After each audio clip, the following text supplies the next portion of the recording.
Hey everyone, look what I just took from my toolbox. Any guesses of what this could be? It's metal, has a simple shape, and might just be one of the very useful tools in my sewing kit.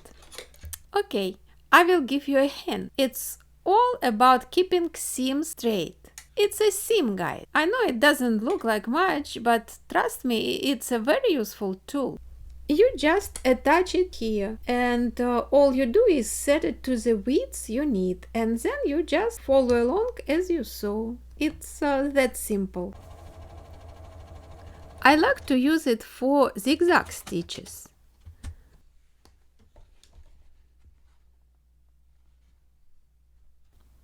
It's perfect for decorative stitches.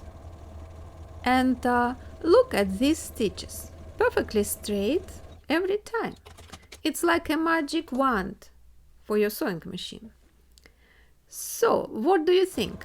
Are you going to give it a try? Let me know in the comments if you have got one. Also, do you happen to know its name?